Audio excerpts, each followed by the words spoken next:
zweite Rückreisetag aus meiner Kroatien-Ferien, der hat schon mal mit super Wetter angefangen. Ich bin der Willi, bin losgefahren im Camping Pivka Jama in Slowenien.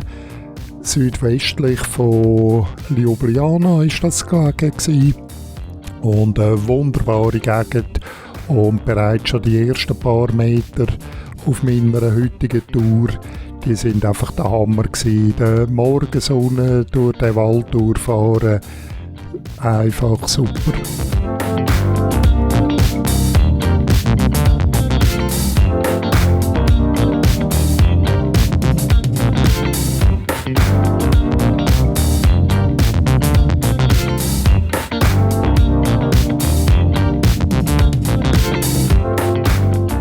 Schon bald bin ich dann auf der Hauptstrasse vorne gewesen.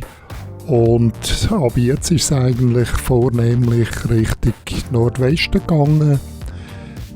Ein paar Dörfer weiter und dann nachher ist wieder eine schmale Strasse weggegangen, auch Richtung Nordwest, aber auch wieder eine Strasse, wo ich für mich alleine gehe oder einmal fast. Und wunderbare Gegend gsi. Die Sonne hat mich immer noch begleitet, Felder, Wälder und einfach Pracht.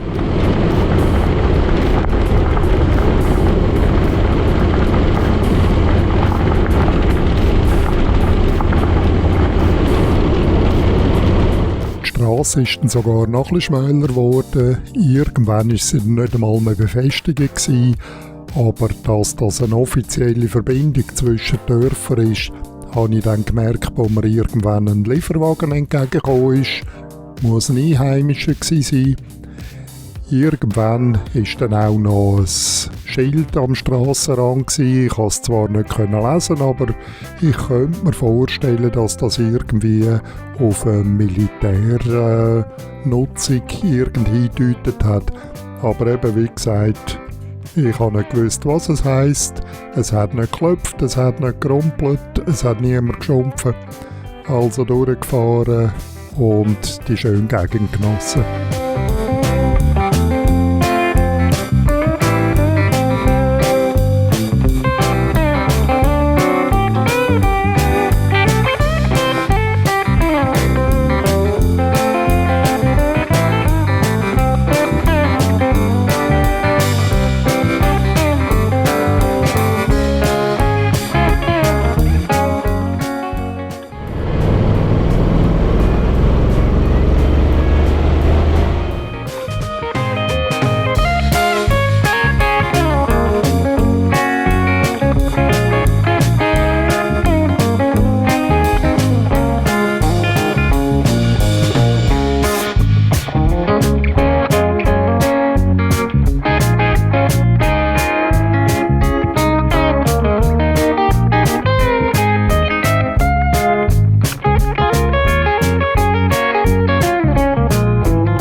Die wunderbare Streckenführung und der perfekte Fahrbahnbelag im Bergland nicht einfach für mich oder für andere Motorradfahrer da ist, das merkt man dann schnell, wenn irgendein so ein vollbeladener Holztransporter kommt. Also da gilt es dann rechtzeitig abzubremsen, den Platz bereit zu halten, weil die bremsen dann nicht einfach.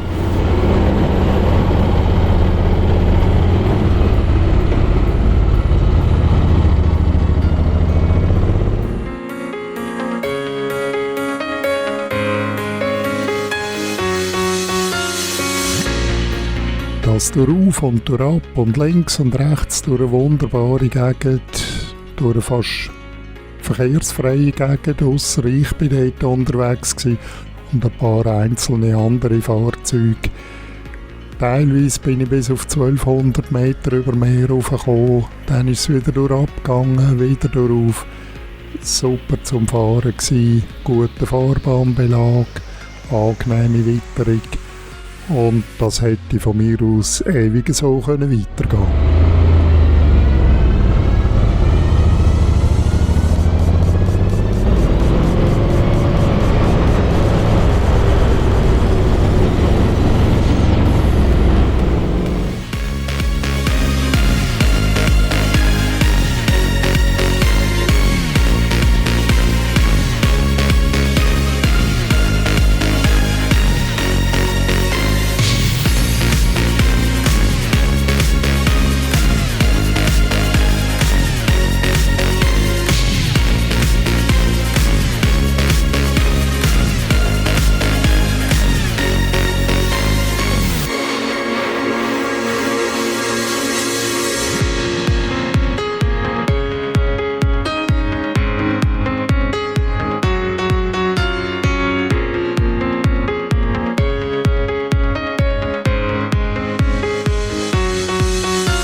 Lokfee hat eine grosse orangige Tafel hat dann angekündigt, dass es eben nicht ewig so weitergehen wird mit dem Auf und Ab links und rechts, sondern dort war eine Streckensperrung angegeben. Ich bin dann extra nachschauen, ob echt das ein Irrtum ist. Es ist dann nochmal eine Fahrverbotstafel gekommen und dort habe ich dann gekehrt und in der Folge bin ich dann an verschiedenen Orten meinen weiteren Weg zusammensuchen. Immer wieder gekehrt, sicher etwa 4 oder 5 Mal, bis ich dann den Weg weitergefunden habe und einen relativ grossen Umweg machen musste.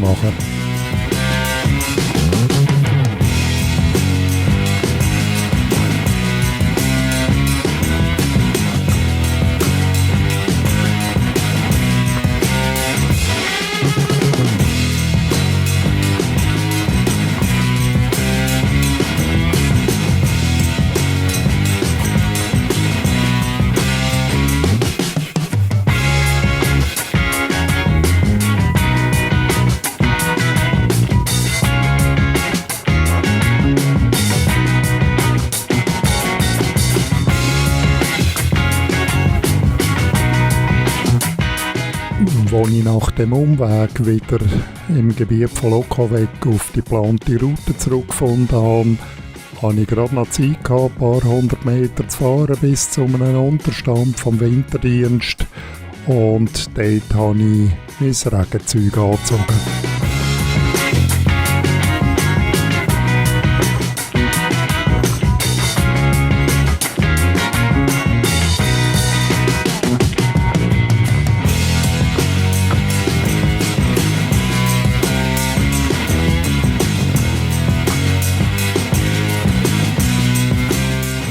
Nach einer knappen halben Stunde hat sich dann wieder blauer Himmel gezeigt und das Gröbste vom Regen war vorbei gewesen. Es hat noch ein bisschen getröpfelt, es hat noch ein bisschen Wasser auf der Straße gehabt, zum Teil sind es gröbere Pfützen gewesen, aber es war wieder gut gewesen und die Fahrt hat unbeschwert weitergeführt werden.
Kurz nach Kajeva bin ich etwa auf 700 Meter über Meer gewesen.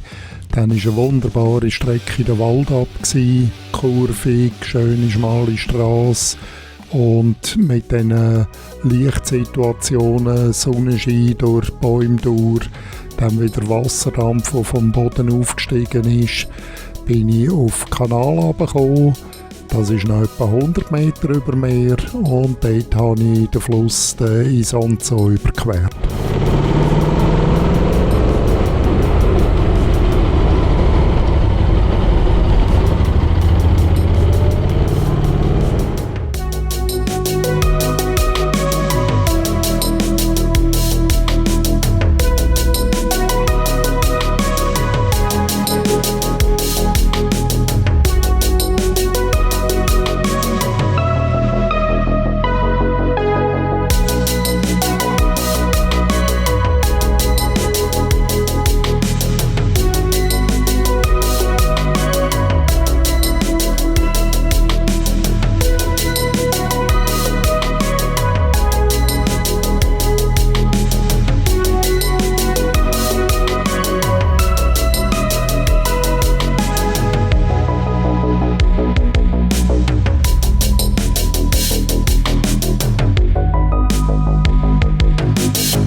Auf der anderen Talseite ist es dann wieder aufgegangen. Ich bin fast wieder etwa auf 600 Meter raufgekommen. Habe dann einige Kilometer auf der slowenischen Grenzkammstrasse fahren. Wunderbare Strecke auch. Und etwa bei Lig, dort ist es dann wieder abgegangen, ins nächste Tal runter. Und das ist dann auch gerade die Grenze zwischen Slowenien und Italien gewesen. Kurz vor der Grenze ist mir dann noch ein Reh entgegengekommen.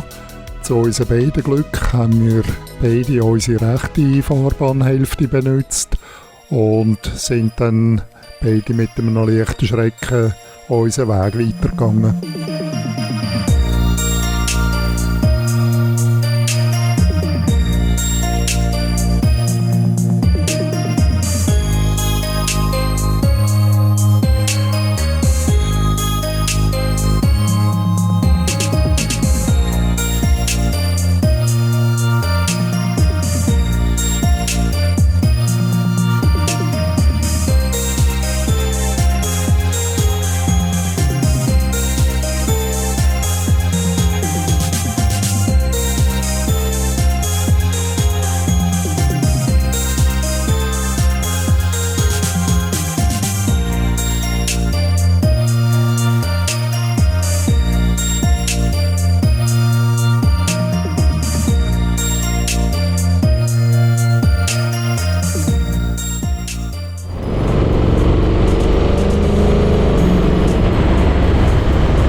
Auch auf der italienischen Seite ist es dann wieder richtig den Berg aufgegangen. Es ist wieder ein Hügelzug entlang der slowenisch-italienischen Grenze gewesen.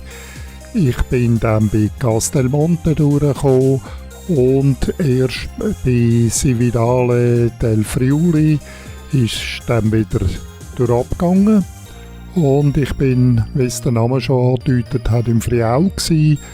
Leicht nördlich von Udine ist das.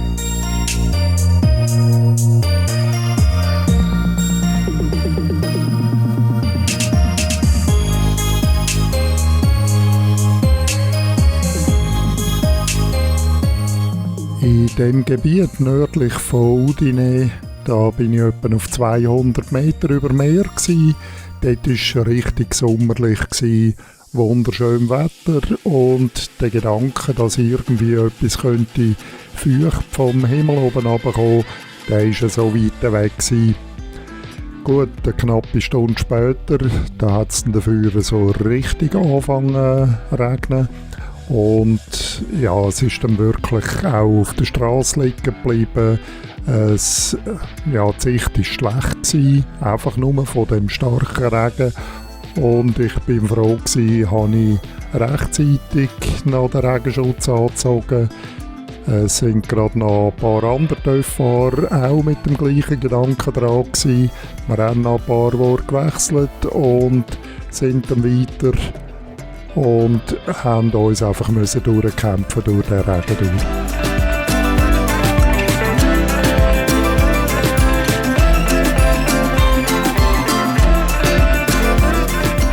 Wenn du jetzt den Eindruck hast, ich sage dann schon noch ein bisschen wegen dem bisschen Regen, ich kann dir garantieren, ich habe wirklich die wenigsten verregneten Aufnahmen aussortiert. Also ich habe zum Teil Aufnahmen, da siehst du jetzt einfach gerade gar nichts drauf.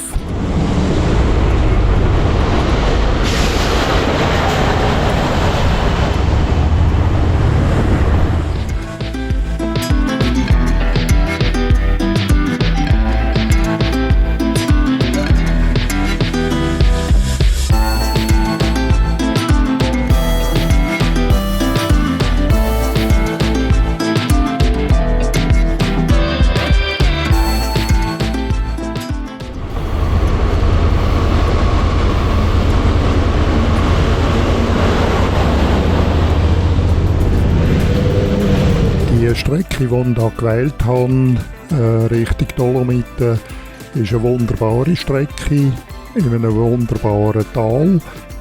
Schade ist natürlich, Zum einen der Regen und zum anderen, dass derart viel Verkehr, insbesondere auch Schwerverkehr unterwegs ist.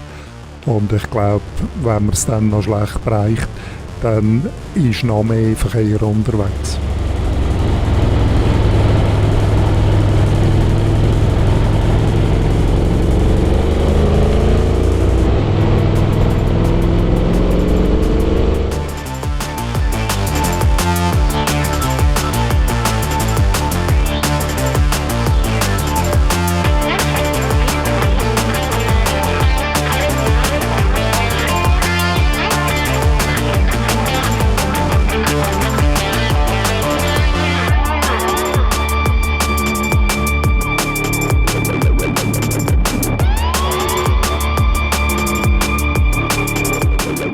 Die Strecke hat mich an Orte durchgeführt, wo sich alljährlich die Velofahrer beim Giro d'Italia aufkämpfen, wo die Skifahrer zum Beispiel in Cortina d'Ampezzo die Heuker abfahren oder die Bergsteiger im Naturpark Drüzinnen wunderbare Gipfel haben, die sie besteigen können.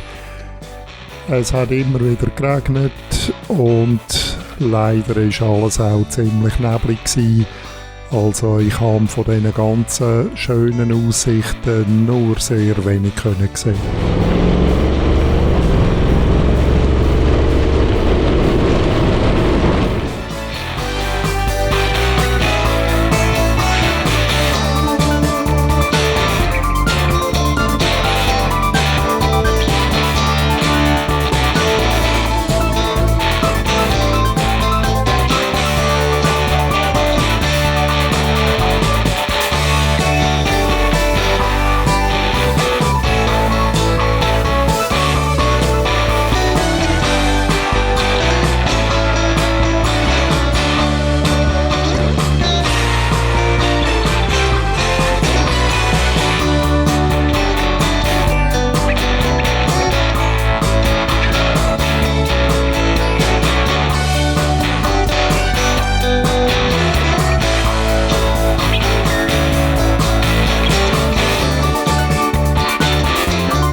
Erst, wo dann der imposanteste Teil von meiner Dolomiten-Tour langsam fertig war, ist dann auch das Wetter wieder ein bisschen besser geworden.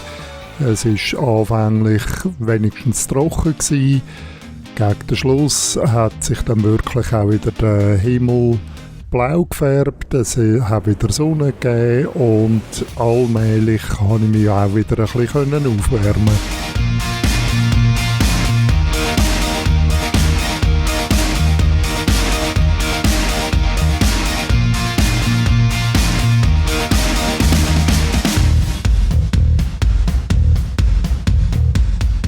Mein Tagesziel war Sterzing. Das liegt zwischen Brenner, Jaufenpass und Penserjoch. Und dass ich dort nicht das Zelt aufschlage, das versteht sich von mir selber. Ich war wirklich ausgekühlt, richtig verregnet worden, das Zeug musste ich trocknen. Ich bin also in ein Hotel gegangen und habe dort noch feines nachgegessen.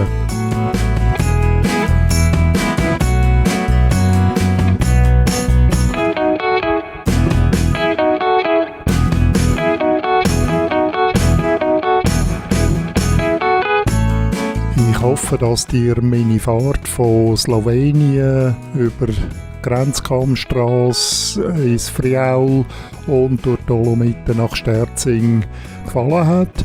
Und zur letzten Fahrt, zum letzten Teil von meiner Heimreise, wäre es doch schön, wenn du dort auch noch reinschaust.